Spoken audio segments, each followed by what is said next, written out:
Hello, my name is Keshwani. That's K-E-S-H-W-A-N-I, Keshwani. I have been solving math problems for GMAT out of this book here, GMAT Review, the official guide, 12th edition.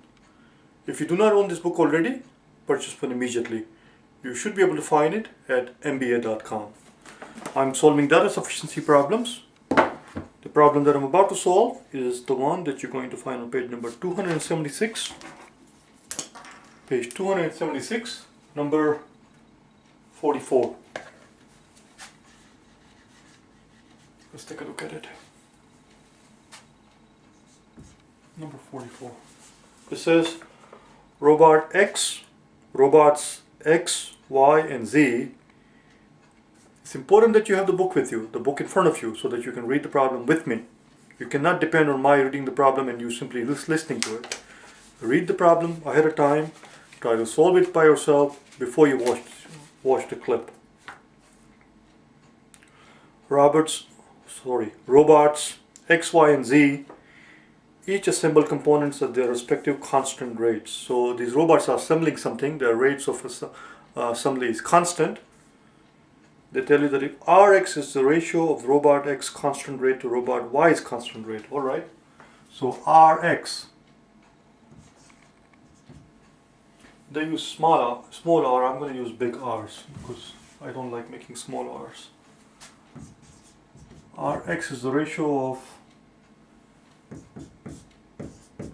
the speed of robot X to the speed of robot Z. That's what I mean by constant rate. Robot Z's constant rate, Rx is the ratio of robot X constant rate, in other words robot X speed to robot Y's speed. And their speeds are constant, they do not fluctuate, they do not vary. This robot always assemble whatever it is that they're given at a constant rate. Maybe 10 units per hour, it's always 10 units per hour. It doesn't go from 10 units per hour, 1 hour to 15 units another hour to 2 units the third hour, it doesn't do that. Ry, R with subscript Y, is the ratio of robot's Y constant rate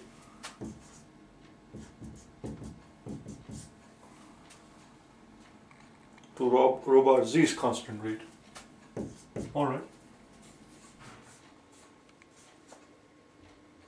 Question simply is robot Z's constant rate the greatest of the three? The question here is Z the greatest? Now you understand the X, Y, and Z represent the speed of assembly of each of these robots. X represents how many units robot X is assembling in a given unit of time, say per hour or per minute or whatever it is. Y represents how many units robot Y is assembling in that given unit, and similarly Z represents the number of units that robot Z can assemble in a given unit of time.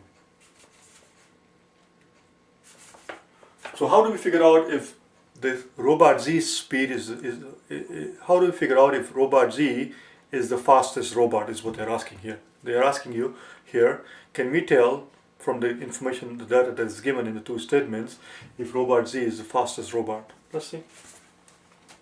Statement number 1. Before we do our problem, let's write down here AD, BCE. AD, BCE, to keep track of our work. First statement tells me that Rx is less than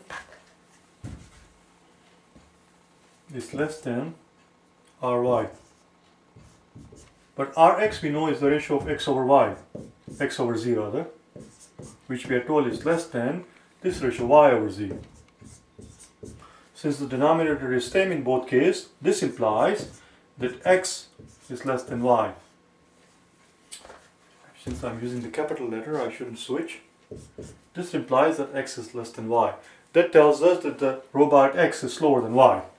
This tells us that robot X is slower than robot Y.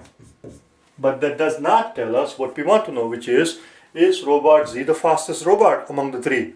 This does not tell us that. All we can surmise from here based on what is given to us, the ratio, since we are told that this r subscript x, the ratio of the speed of x to z, is less than the ratio of the speed of y to z, from that we gather that x must be smaller than y, because if the denominator are the same, this numerator would have to be smaller than this guy. But that does not tell us if z is the fastest robot, which means that state number 1 by itself is not sufficient to answer the question, which tells also that answer cannot be A or D. Answer would have to be either B, C, or E. Let's look at second statement. What does the second statement tell us? Second statement tells us that Ry is less than 1. But Ry we know is y over z. So I'm going to substitute here y over z. If r subscript y is less than 1, then y over z must be less than 1. And that in return implies, if y over z is less than 1, that implies that y must be less than z. So that tells us, again I'm not going to write down again, but the same thing, that tells us this, this implies that robot y is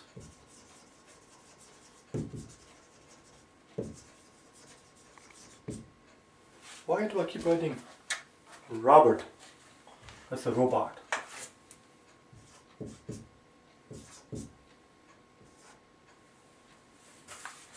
So, y is less than z, that tells us that robot y is slower than robot z. But that does not tell me anything at all. This statement does not tell you anything at all about robot x. So we know that z is faster than y, but is z the fastest?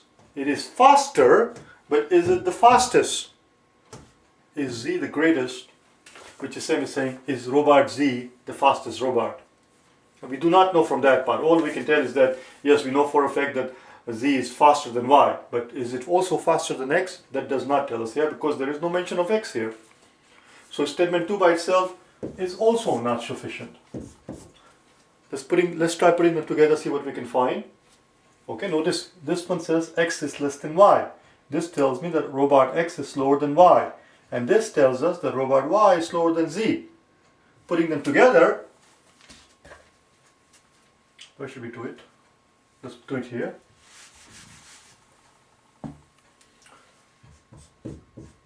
One and two together. If we put together, if I tell you that x is less than y and y is less than z, that implies that x is less than y and y is in fact less than z. Voila! Now we know which one is the slowest robot and which one is the fastest robot. Although we were not interested in finding out which one was the slowest robot, but that's what this tells us. This tells us the robot x is the slowest robot, y is somewhere in the middle, and z assembles the fastest. That's all. So putting the two statements together does answer our question. So one more time, our inventory was A, D, B, C, E. We had figured out the statement 1 by itself is not enough. So based on that, we crossed out A and D. Then we looked at the statement 2 by itself. That was also not enough by itself. That tells us that the answer cannot be B. Putting them together, A and B together, statement 1 and 2 together, that is, it does answer the question. Therefore, the answer is C. That's all. That's all it was. These questions are sometimes fun because they are fun because you don't actually have to do any you don't actually have to solve the problem. When they ask you, when the question up here is how old is Michael, you don't actually have to figure out how old exactly Michael is. You just have to figure out, do you have enough data, do you have enough information in either of these two statements, or to put the two statements put together to be able to answer the question that is being asked. But you don't actually have to answer the question. Here we ended up answering anyway. But yes, sometimes they get interesting and sometimes not so. But you know, that's just, as we say in the desert, that's just how the cookie crumbles. I believe that's what the people in the desert say, I'm not sure. Anyway, that was the end of it. If you wish to get hold of me for personal private tutoring, face-to-face tutoring, or tutoring over the Skype on the internet, or over the telephone, go to my website at www.prep4gmat.com or kashwaniprep.com and send me an email. Alright, thanks.